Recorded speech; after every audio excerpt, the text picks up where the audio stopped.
Greetings. Welcome back to our monthly video commentary. January 2024 is almost in the books. I've titled this video The Aimless Drifter. We got off to a bit of a choppy start to the year, no direction, but unpacking the month, it seems like some of the themes that were prevalent in 2023 are continuing in 2024, where it's U.S. large caps start strong out of the gate.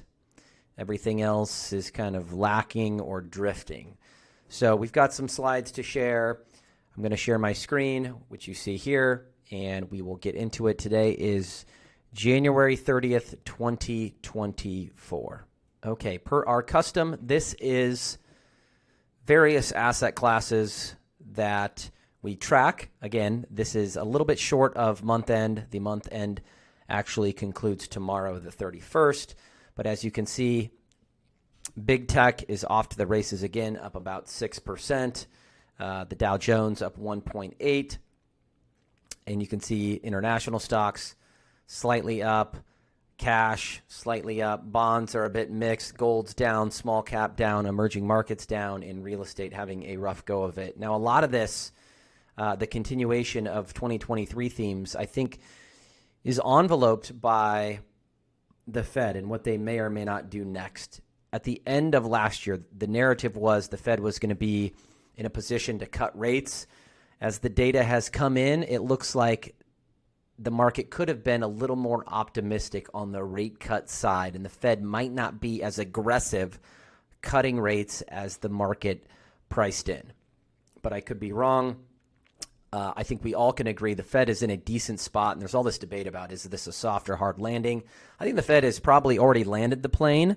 Higher rates didn't crack the economy, although higher rates tend to take a while to work through the economy. And there's certainly pockets of strength and pockets of weakness, but I think we can all agree the economic activity, the market action as a result of the Fed hiking campaign has not been disastrous. Some view January as the most important month, okay? And the reason is, so goes January, so goes the rest of the year. So there is empirical evidence to suggest if January is a good month for the S&P, the rest of the year is a good year.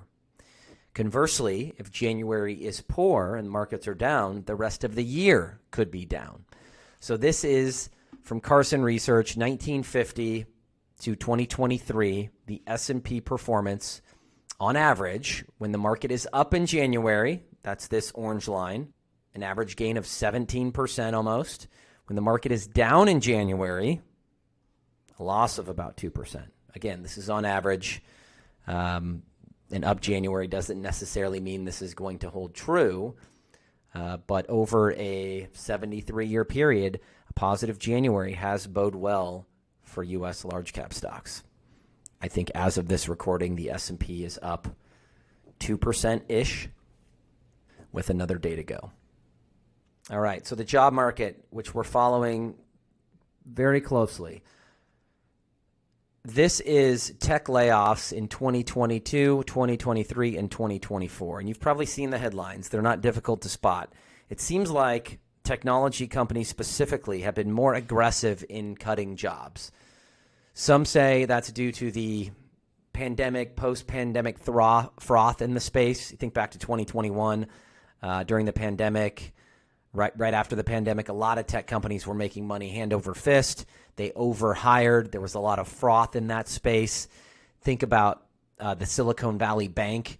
You know, a lot of their clients were tech companies. A lot of those tech companies were struggling post-pandemic. So this is not surprising. And you can see the red is the number of layoffs and then the number of tech companies that are laying off employees in blue. So this definitely has spiked higher in the number of people being laid off and the number of companies that are laying off workers. Now, what's a positive is this is not broad-based across the economy. This is heavily concentrated in tech, which hopefully this is just a blip.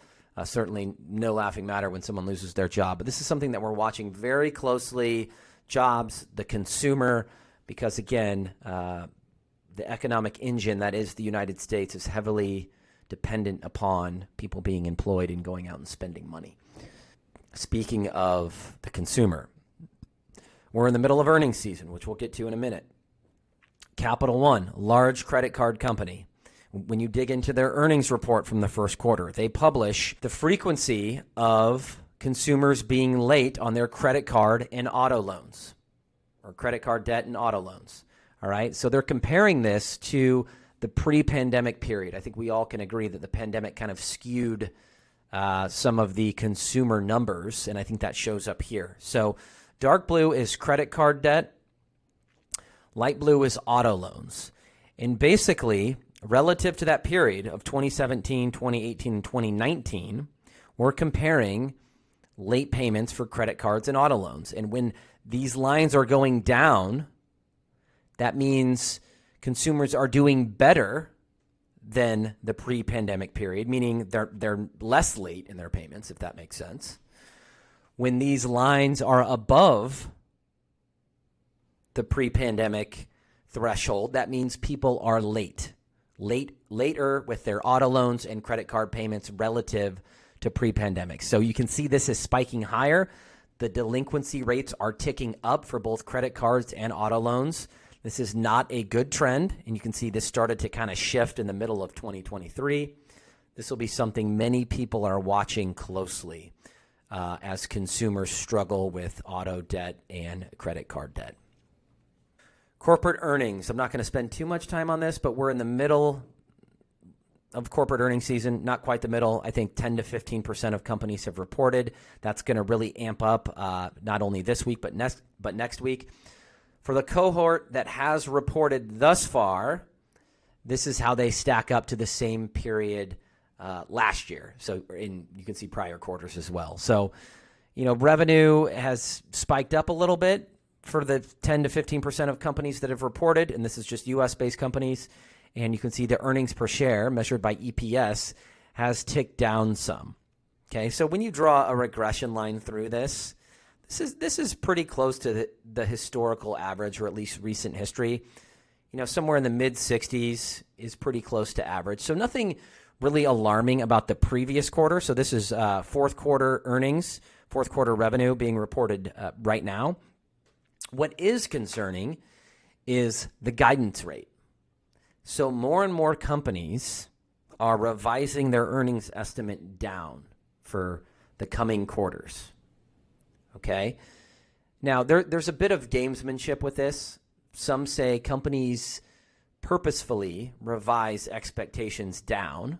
The next quarter comes and they miraculously exceed those lower expectations and the stock goes up.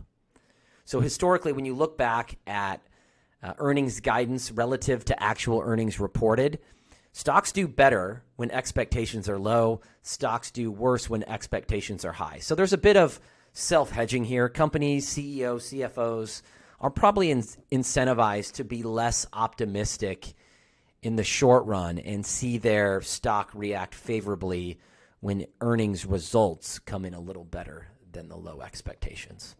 But certainly this guidance trend is down and heading in a not so good direction. So again, something to watch. Let's talk inflation, specifically PCE, personal consumption expenditures. Basically, the Fed is trying to capture what people spend money on. And it's back to their preferred target. So the Fed really does watch this. Of course, they watch inflation. They watch several other data points. But a lot of people say that this is their most closely followed inflation metric. And this has been all over the place the last couple of years. You can see actually inflation going down, which is deflation, meaning prices are going down, to this ravenous spike post-COVID or during COVID, and now it's normalized. So this is pretty noisy. This is a beautiful sight for the Fed. Per my opening comments, they've successfully seen inflation go down. They've increased interest rates without driving the economy into a recession. So they're in a pretty good spot. If things get worse, they can comfortably cut rates. If inflation happens to spike up, some say policy rates are currently restrictive. So I believe they've done a fair job. The Fed gets a lot of flack, and I've certainly given them some flack in the past.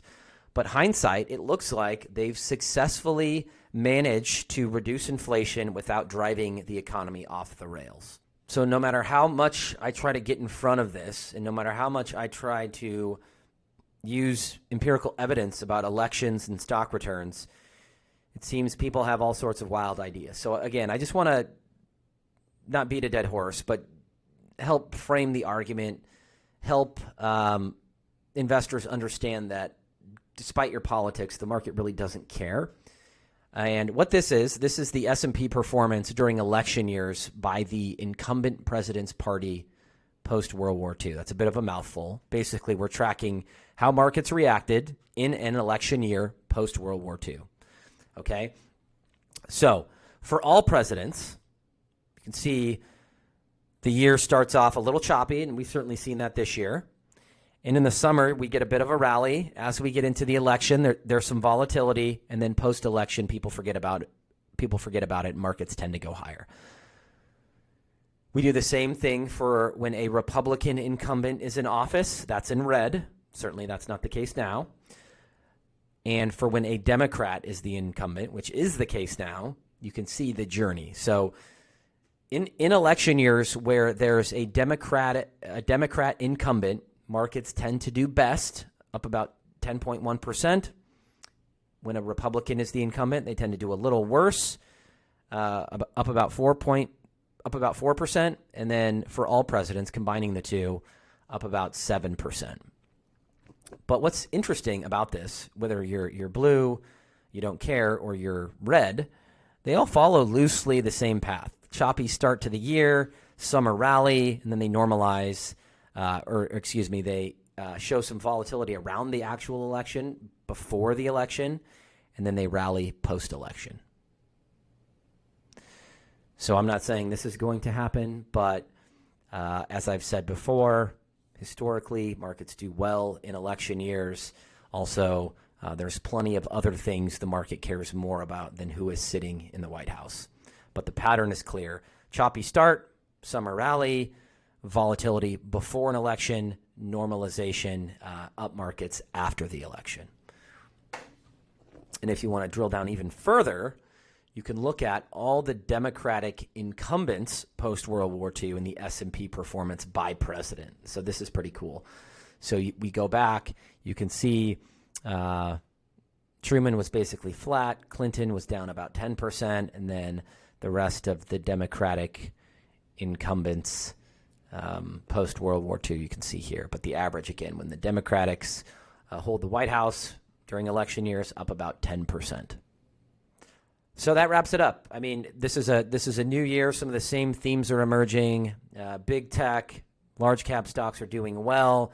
A lot of uncertainty around what the Fed does next. Are the Fed expectations with market expectations aligned? I would say probably not. The Fed is data dependent, so as the data shifts, they're going to pivot. People get worked up about elections, but there's many other things that matter to markets. And then finally, what derails us, I've said this in the past, are seldom what people are talking about now. So all the stuff people tend to worry about, the geopolitical issues, it's usually something that comes completely out of left field. So that's something to keep in mind. Everyone wants to predict what happens next, but it's usually something random that happens and people are talking about it. But expect the election rhetoric to really heat up as we approach the election, hence why I'm starting to layer this in many of my commentary and podcasts and blogs. So let us know if you have any feedback. This is shorter because we're trying to do shorter monthly videos and more extensive quarter-end videos and year-end videos. So let me know if there's a topic that you'd like to discuss. Let me know what you think about the format. Thanks for watching. Thanks for listening. We'll see you next month.